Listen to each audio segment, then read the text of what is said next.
কন্যা সন্তানকে এতটা নিচু চোখে দেখে বিজেপি। বিজেপির শিক্ষা চিন্তাধারা রুচি নিয়ে প্রশ্ন তুলে দিল এত মানুষ। ভোটের আগে এত বড় ব্লান্ডার পার পাবে মোদির দল। বেটি বাঁচাও বেটি পড়াও এসব কি দেখাবা? দেখুন বিজেপি বিধায়কের কীর্তি। ভরা বিধানসভায় দাঁড়িয়ে পুত্র সন্তান আর কন্যা সন্তানের ফারাক বোঝালেন। তারপর কি ঘটলো দেখুন এই ভিডিওতে। ছেলে ভালো আর মেয়ে খারাপ, বিজেপি এই ভাবনা পোষণ করে ভেতরে। বিজেপির বাজেট পুত্র সন্তান আর কংগ্রেসের বাজেট কন্যা সন্তান। বিজেপি বিধায়কের কথাটা শুনেছেন? একদম পরিষ্কারভাবে বলেছেন, পুত্র সন্তানের জন্ম দিলে চিরকাল সুফল পাওয়া যায়। ভাবা যায় বিধানসভায় দাঁড়িয়ে পুত্র সন্তান লাভের মাহাত্ম্য প্রচার এইভাবে।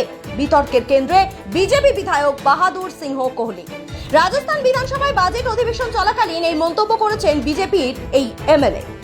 তিনি রাজ্য বাজেটের প্রশংসা করতে গিয়ে পুত্র আর কন্যা সন্তানের ফারাক দেখিয়েছেন এভাবে, যা দেখে শুনে মানুষ রীতিমতো ক্ষুব্ধ।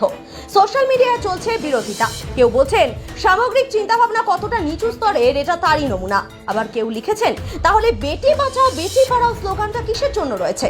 আবার কেউ বিজেপিকে টার্গেট করে বলছেন কুপুত্র নাকি সুপুত্র সেটা বিচার হতে আর বেশি দিন সময় নেই। এক্স্যাক্টলি কি বলেছেন বাহাদুর সিংহ?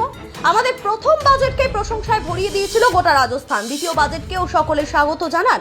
তৃতীয় বাজেটকেও স্বাগত জানিয়েছেন সকলে। আমাদের মাননীয় ভজনলাল শর্মাজি, আমাদের সরকার প্রথম বাজেটেই পুত্র সন্তানের জন্ম দেয়।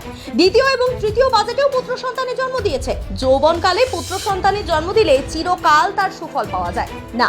এখানেই থেমে যাননি তিনি। কংগ্রেসের বর্ষিয়ার নেতা তথা রাজ্যের প্রাক্তন মুখ্যমন্ত্রী অশোক গহলোতকে এরপরেই টার্গেট করেন বিজেপির ওই এমএলএ। বলে বসেন অশোক গহলোতজি মুখ্যমন্ত্রী ছিলেন, ও শেষ বাজেটে কন্যা সন্তান জন্মেছিল, পুত্র সন্তান হয়নি। তাই আজ আপনারা বিরোধীরা শুনে অবাক করা বিষয় হলো, ভরা বিধানসভায় দাঁড়িয়ে বিজেপির এমএলএ এরকম একটা মন্তব্য করলেন, অথচ এই নিয়ে আপত্তি জানাতে দেখা গেল না রাজস্থান বিধানসভার স্পিকারকে।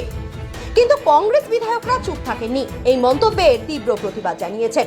এমনকি ওই ভিডিওটা ছড়িয়ে পড়তেই সোশ্যাল মিডিয়ায় উঠেছে নিন্দার ঝড়।